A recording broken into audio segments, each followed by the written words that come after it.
Welcome to District 32, immersion, inspiration for ambitious business owners with big dreams. Hello, it's Lorraine Garvey of District 32, and I'm delighted to be back again with Paul Roach of Delta Business Services. How are you, Paul? Going very well, thanks, Lorraine. Yourself? Yes, really great. And this is part 3 of the cash flow series. We've already been through some great tips around, mental well-being and your cash flow and the correlation. We've spoken about the cycles, the economy, and how we prioritize spending. And now we're back for part 3, which is around planning and volatility. Where does that come in for our cash flow? Where do we start, Paul? What do we need to be thinking about? The really interesting part of this, Lorraine, for me, is that so many people are so busy, or they're not so busy, and they're forgetting to plan. So it's about it sort of comes back to the hour a day you spend looking after yourself and the half hour a day you having checked to make sure you're following your plan closely correlate. Right, okay. So in the current environment, we've got a pretty volatile economy, probably more volatile than what people have ever had in their life. Businesses are disrupted for a whole stack of reasons. Supply chains are disrupted. The consumer expectations are quite different. The ability to service our customers can be questionable because we can't grow like we used to be able to do. We can't get team members as easily as what we could in the past. So taking time to plan it just helps us.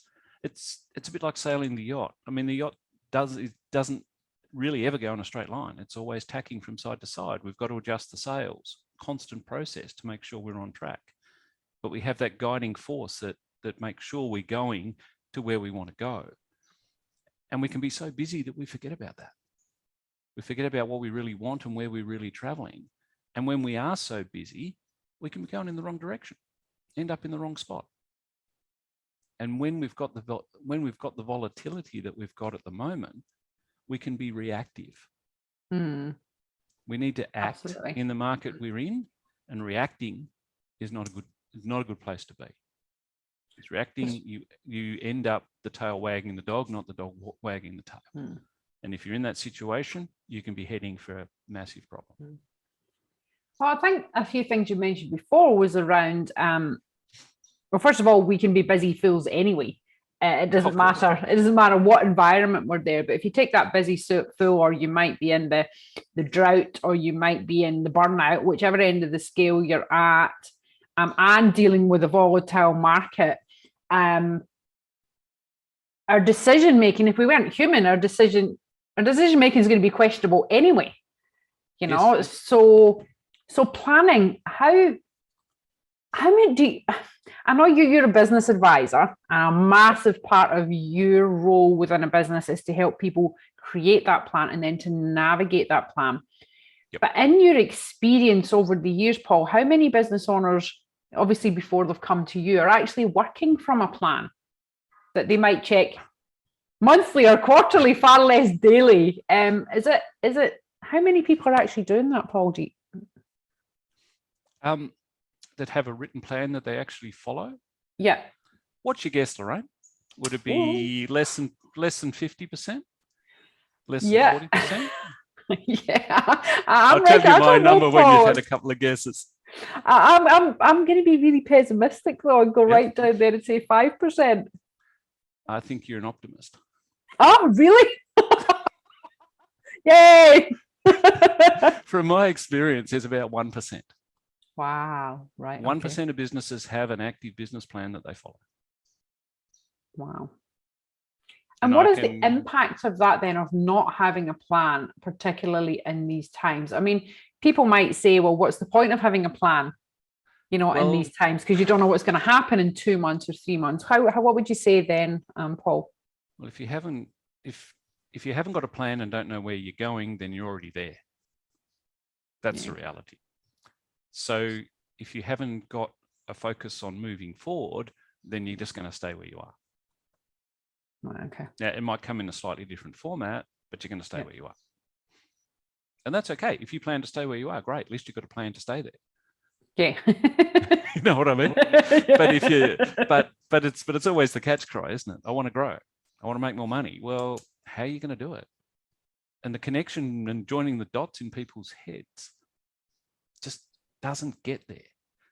So they end up working harder and harder and harder, thinking that's going to get them to their plan, or get them to where they want to go, sorry, without a plan. So they hit this cycle of really, really hard, and then they give up, or they go under. Yeah, I can resonate with that. What you said earlier, Paul, you were recommending half an hour a day for a business owner or a CEO to be sitting there looking at that plan just to make sure that they're on target every single day. Is that what you would recommend? Well, the plan, generally a business plan is going to be looking out 5 years. Some people go further, but 5 years. 5 years breaks down to 5 individual years. Year one breaks down into 4 quarters. First quarter breaks down into 90 days. Now, if you're not looking at your plan and setting your target for the week, so you're going to hit your quarterly goal or your monthly goal or your weekly goal to take you to your monthly to your quarterly, how do you know you're on track? Yep. You know, are you actually going, well, hey, this is my goal for the quarter. So to hit the quarterly goal, I need to hit this for the month. To hit this for the month, I need to hit this for the week. To hit this for the week, I need to do it for the day. Yeah, okay. These are the top 3 activities I need to do today to take me forward. The only reason why I have a to-do list is to tear it up and put it in the bin, because I only want to do the top 3 things that help me move forward. I don't want to do the other 50 things that don't matter. And I love that, Paul. A wise man once said to me before, he was talking to me over coffee, as we do, you're talking about the problems in business. And I was saying, like many other business owners out there, I just don't have time. And he said to me, Lorraine, you don't have a time problem. You have a focus problem. Exactly. And I was like, oh, but I've never, it was the last thing and the best thing I needed to hear at that time. But I've never forgotten it. And now you're just reinforcing that about if you get to the end of the month and you've missed your targets, it's too late. Way too late. It's got to be looked at daily and weekly. And it's not revisiting the plan or rewriting the plan, but make sure you're working and acting in accordance with the outputs that you're looking for from the plan. I sort of hear it, Lorraine, from a lot of business owners. They're like for me, driving business on financials is a key part of what I do, because I like to make sure that the financial goals are locked in. Then how much energy do we need to put in to achieve it? So that sort of balances it out. When I left uni, quite a long while ago, as you could imagine now, but I worked for News 10 Corp. minutes. And News Corp, back at the time, Rupert Murdoch was under a lot of financial pressure. He couldn't get refinancing. Banks weren't going to fund him and all the rest of it. They only agreed to fund him on the basis that he bought in weekly reporting across his organizations. Wow. So globally, every business unit reports weekly. Wow. And the 4 weeks or the 5 weeks add up to the month. And if you've got a variance between the weeks and the months, it's a please explain. And if your weekly report's late, it's not a, oh, could you do better next time? It's a letter from the News Corp board to your business unit director saying if it's late again, you don't have a job. That's the severity and the importance that News Corp puts on financial reporting. And that is another aspect that comes through here. I mean, and I love these reminders around the focus, around the planning, around, knowing where you're going, but where is that accountability then? That's right. To achieving that. That's what keep coaches in a job, you see. It's about holding people accountable to make sure they happen.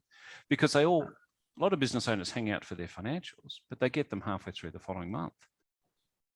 And then there's no recognition on their part that, well, I should know my financials anyway. By the time I get my monthly report, I should know what it is. If I don't know my sales every day, that's a problem.